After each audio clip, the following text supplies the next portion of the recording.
리걸마인드 연구소입니다.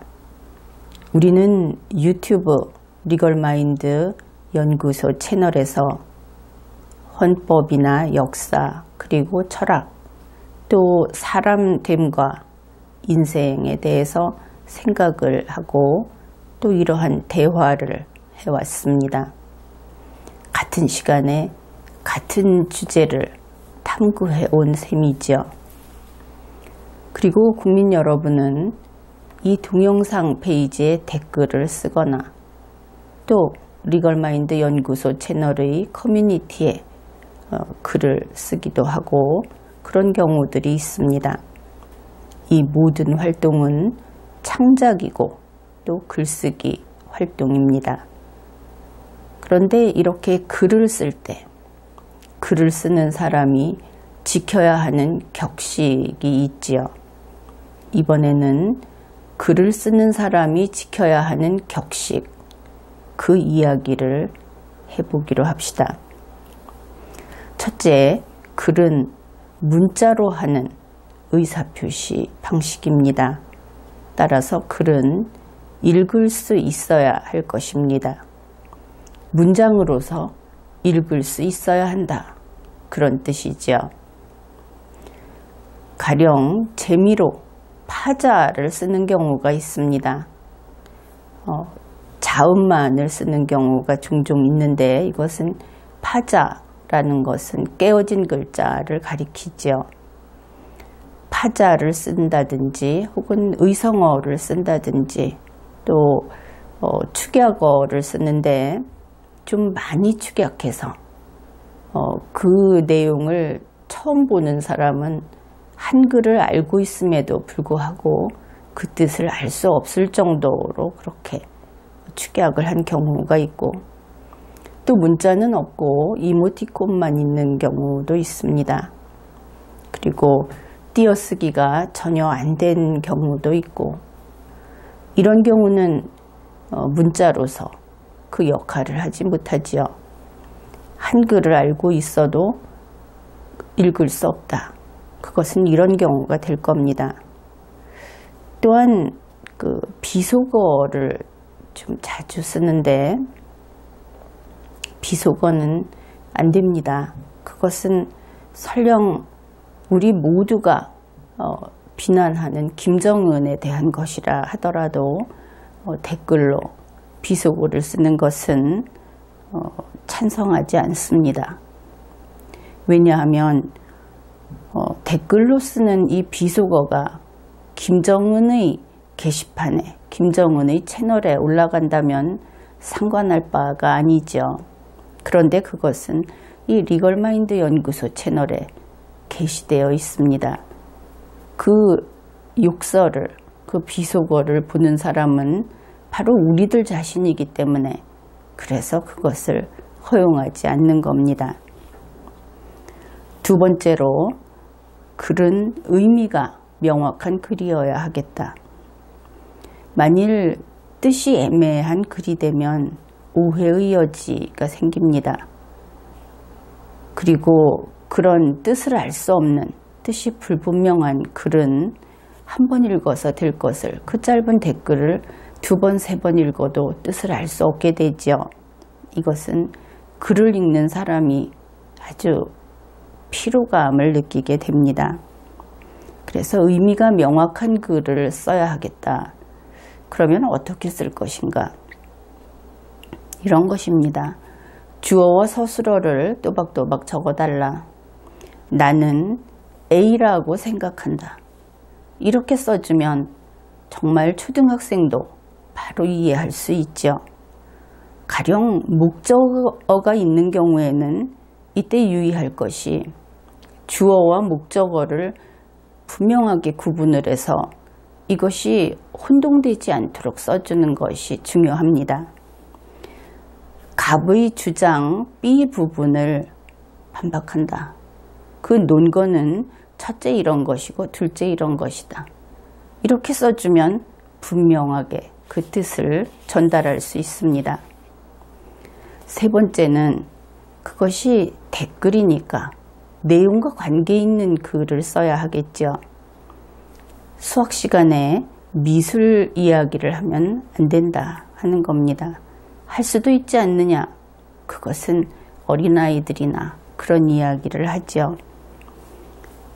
인터넷 이 유튜브에서의 의사소통을 하는 사람들은 설령 실제적으로 미성년자라 하더라도 본인들이 성년자와 똑같은 그런 예의범절을 지키고 그러한 그 인간관계를 유지할 수 있다는 전제하에 그 게시판을 사용할 수 있는 겁니다. 그러한 능력이 없다면 결국은 축출되죠.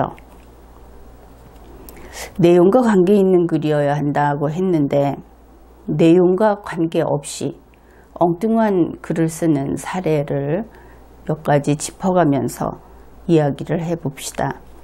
첫째, 무조건 자기가 하고 싶은 말만 하는 사람이 있습니다. 그 경우는 어떻게 되겠습니까? 내용과 관계없이 자기가 하고 싶은 말만 하는 대표적인 사례가 광고가 되겠죠. 그래서 이런 경우에는 설령 그것이 제품 광고가 아니라 하더라도 결과적으로 광고 도배와 같은 그런 취급을 받게 됩니다. 그 다음으로 내용을 파악하지 못하고 다른 이야기를 하는 경우가 있습니다. 이것은 스스로 그 회분의 강의를 이해하지 못한 것이죠. 그래서 이 내용을 그 내용인 줄 알고 이야기를 하게 되면 다른 사람들이 이상하게 여기겠죠.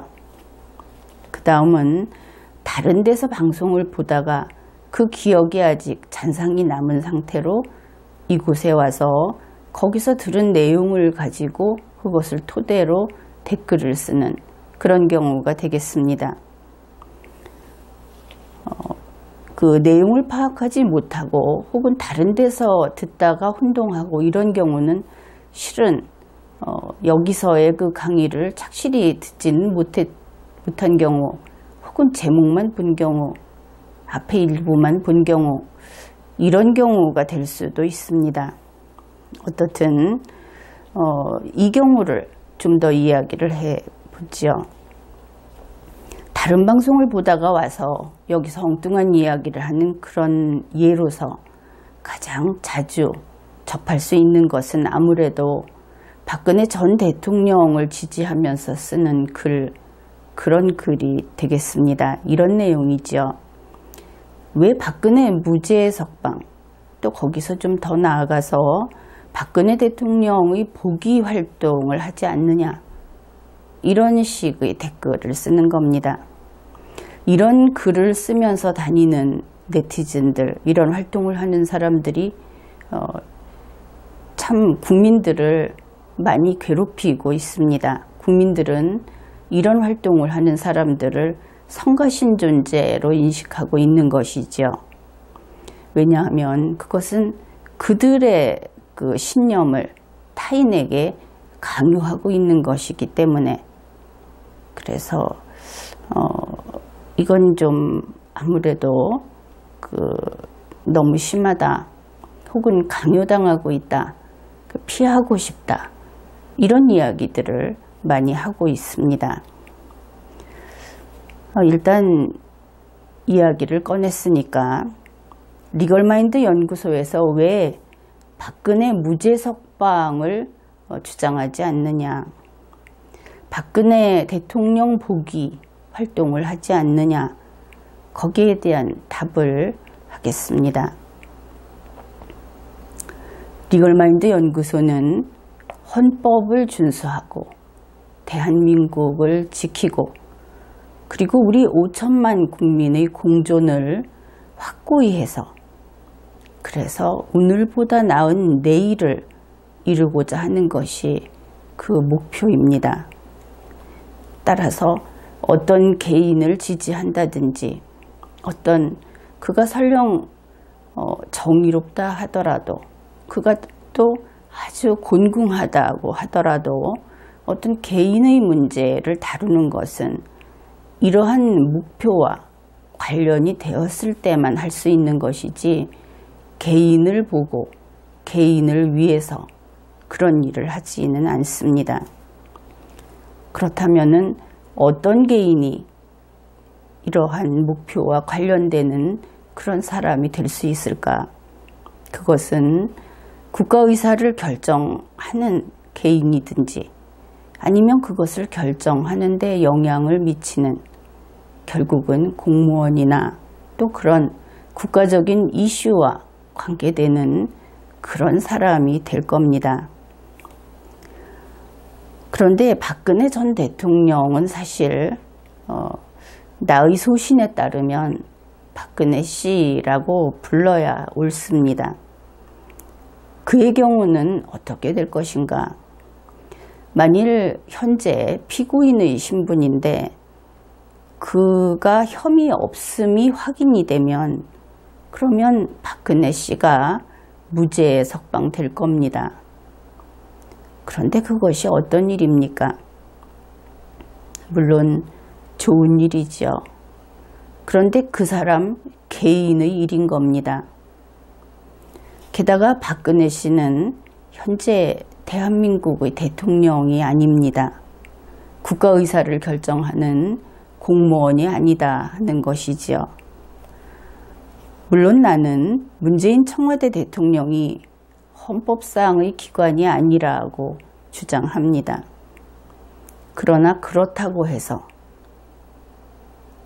탄핵 결정으로 파면이 된 박근혜 씨가 현행 대통령이 되는 것은 아니라는 것이 분명하죠.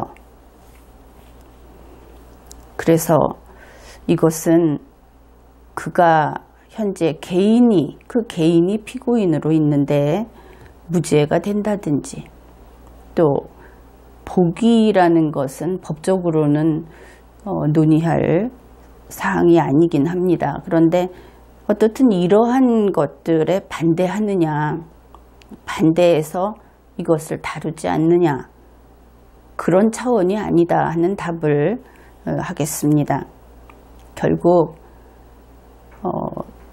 요약해서 이야기를 하자면 애당초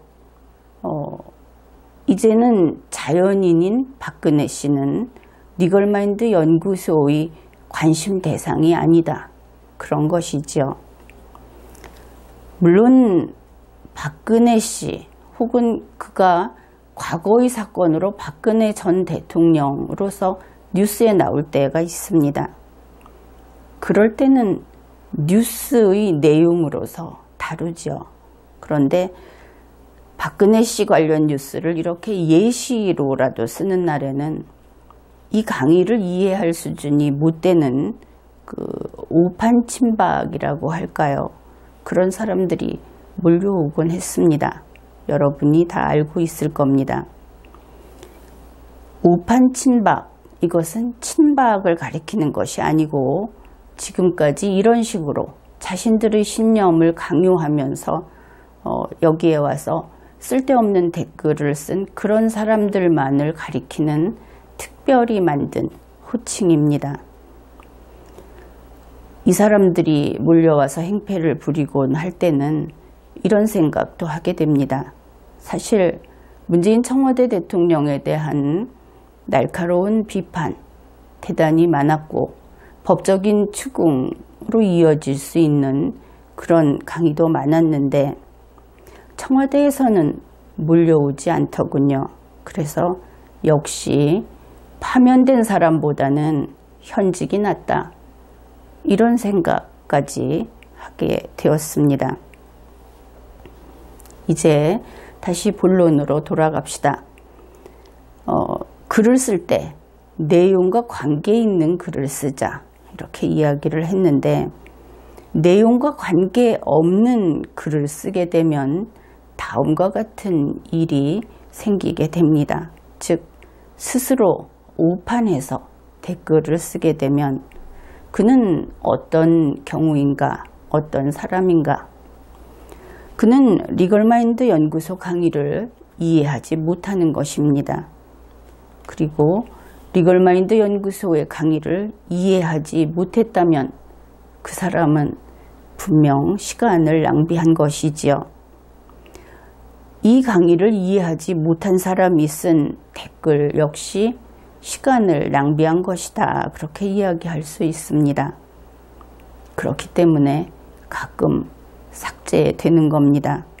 그리고 이렇게 삭제되었을 때 그때 아마도 그는 역시 시간을 낭비했구나 하는 것을 깨닫게 되겠죠. 네 번째, 글을 쓸 때 여러분은 비판한다고 주장하는 글, 그런 글도 봤을 겁니다. 그러면 비판은 어떻게 하는가? 비판은 내용에 대한 것을 비판해야 합니다. 여기에서 한 가지 구별할 것이 있습니다. 여러분은 비판과 반대를 구별하고 있습니까? 그것을 구별해 보기로 하죠. 가령 어떤 사람이 이렇게 이야기를 했다고 합시다. A이다. 이렇게 이야기를 했다. 그런데 거기에 가서 A가 아니다. 이렇게 쓰면 그것은 무엇일까? 그것은 A이다에 대해서 not A이다. A가 아니다. 이렇게 쓰는 것은 비판이 아니고 반대가 되는 겁니다. 그러면 비판은 어떤 것이 될 것인가? 이런 것이 될 수 있습니다. A가 아니고 A 플러스이다. 이것은 비판이 됩니다. 그러면은 비판은 어떻게 하는 것인가? 첫째, 어떤 강의를 듣고 비판을 하겠다고 한다면 첫째, 그 내용을 이해해야 합니다. 그 다음에 그 주제에 맞으면서 그리고 진일보한 내용을 격식을 차려서 써야 합니다. 이것은 학생들에게 아주 잘 가르쳐 주어야 할 내용인데 요즘 아이들은 초등학교에서부터 바로 이런 비판적인 능력을 기른다고 하면서 토론도 하고 논쟁도 하고 그런 교육을 받죠. 그런데 그것이 10중 8구 비판이 아니라 반대를 하는, 그래서 꼬집듯이 상대방의 결함을, 흠을 집어내는, 이것이 비판 능력을 키우는 것인 줄 알고 이런 훈련을 받고 있습니다.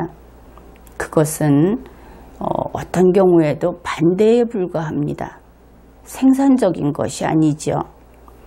진일보하는 것이 바로 본연의 비판인 것입니다. 그래서 이 비판을 하기 위해서는 상대방이 발표하는 것을 꼬투리만 잡으면서 봐가지고는 비판을 할 수 없게 되죠. 확실히 이해를 해야 하는 겁니다. 이러한 진일보한 A에 대해서 A 플러스를 제시하는 그것이 정말 제대로 된 비판이고 비판 교육을 시행하는 목표이기도 합니다. 그래서 이와 같은 비판을 했을 때 그때 이 진일보한 내용, 그것이 또다시 새로운 이슈로 되고 논쟁의장이 활기차게 유지가 되고 작동하게 되는 겁니다. 그 다음에 이 비판과 관련해서 리걸마인드 연구소의 강의 내용이 마음에 안 든다. 그러니 듣는 사람한테 맞춰라 하고 요구하는 그런 댓글도 가끔 있습니다. 그런데 리걸마인드 연구소 강의는 1:1 방송이 아닙니다. 1:1 방송하니까 혹시 이것이 1:1 방송이면 그 사람의 요구에 맞춰야 할 것인가? 이런 생각을 해보게 됩니다. 그러나 그렇지 않죠. 그 사람도 일이고 나도 일이라면 왜 내가 그 사람에게 맞춰야 하겠습니까? 이것은 여러분 각자의 경우에도 동일한 같이 적용이 되는 그런 말이 될 겁니다. 또 그 사람의 이야기를 듣고 생각을 해보면 어떻든 댓글로 보더라도 1대1이 아닌 것은 분명합니다.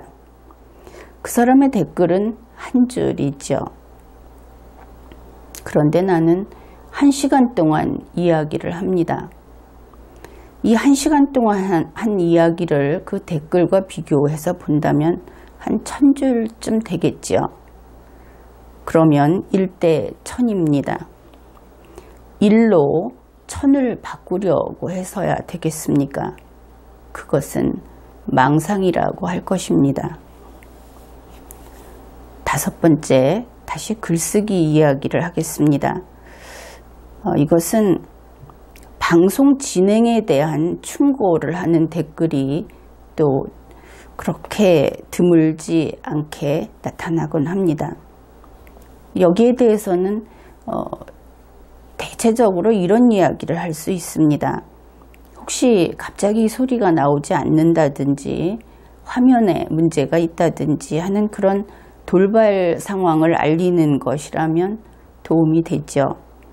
그렇지 않은 경우에는 정말 방송을 하루 이틀 하는 것도 아닌데 별 도움이 안 되는 것이 사실입니다. 그 중에 한두 가지만 살펴보기로 하겠습니다. 상당히 자주 올라오는 댓글이 방송을 짧게 하라 하는 것이 있습니다. 그런데 리걸마인드 연구소의 방송은 길면 길수록 하이 레벨이다. 대체로 그 수준이 높다 하는 것을 알아두어야 하겠습니다. 긴 것은 긴 대로 가치가 있다는 것이죠. 그런데 어떻든 당사자들이 너무 길다 그렇게 이야기를 한다면 방법이 있습니다. 짧게 끊어서 들으면 됩니다. 이 인터넷 방송의 특성상 편리하게 끊어서 들을 수 있습니다. 쉬었다가 들을 수 있고 또 재방송을 시청할 권한도 이용자들에게 있고 재방송을 시청할 권한도 시청자들에게 있습니다. 리걸마인드 연구소 방송도 그러한 권한을 이러한 댓글을 쓰는 여러분에게 다 드리겠습니다. 끊어서 보든지 다시 보든지 여러분 마음대로 하십시오. 그 다음에 두 번째로 많이 불평이라고 할까 하는 것이 강의 속도를 빠르게 해달라 하는 그런 것이 있습니다. 이 부분도 마찬가지입니다. 현재 유튜브는 재생 속도를 사용자가 편리하게 조절할 수 있죠. 그러니 강의 속도가 너무 느리다 이렇게 말하는 시청자는 여러분 마음대로 그 속도를 빠르게 할 수 있습니다.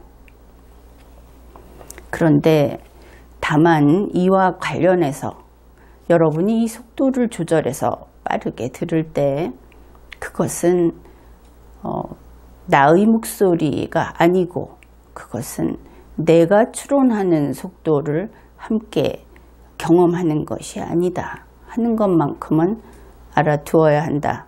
그 이야기를 해두겠습니다. 일본에서 영문법령 서비스를 하고 있습니다. 이것은 세계 각국이 다 하고 있는데 예를 들면 그런데 그 영문법령 서비스를 하는 게시판에 이런 경고문이 게시되어 있습니다. 본 영문 법령은 여러분이 그 일본의 법령을 참고하라고 그래서 좀 더 편리하게 보라고 제공을 하는 것이다. 그러나 본 법령의 법적인 효력은 일본어 원문의 경우에만 유효하다. 이런 경고문이 게시되어 있습니다. 영문은 그냥 편의를 위한 번역문이라는 것이죠. 그래서 리걸마인드 연구소의 강의도 이와 동일합니다. 이 강의에 이 속도, 이 목소리의 톤, 어떨 때 쉬고 어떻게 그 고저가 달라지는가 하는 것은 그것이 속도 조절을 하면 바뀌겠죠. 그러니까 편리하게 쓸 것인가 아니면 원본을 볼 것인가, 그것은 여러분의 선택입니다. 여기에 추가해서 댓글 가운데 국민을 비하하는 것은 그것은 거기에는 찬성을 할 수 없습니다. 그것이 리걸마인드 연구소의 이념에 반하기 때문입니다. 헌법을 존중하고 하는 이 리걸마인드 연구소에서는 국민을 개돼지라든지 이런 식으로 쓰는 댓글은 다른 내용에 관계없이 삭제합니다. 그리고 특정인에 대한 범죄 예고나 범죄를 선동하는 것, 잔혹한 이야기들, 그런 댓글도 삭제합니다. 그래서 리걸마인드 연구소 채널에서 만일 댓글이 삭제되었다 하면은 문장이 좀 변변찮거나 내용이 품위가 없거나 그래서 그렇다, 이렇게 이해하면 되겠습니다. 지금까지 격식을 갖춘 댓글, 즉 품위 있는 댓글에 대해서 이야기를 했습니다. 이제 댓글까지 품위 있는 국민이 되기로 합시다. 이번 회에는 여기까지 하겠습니다.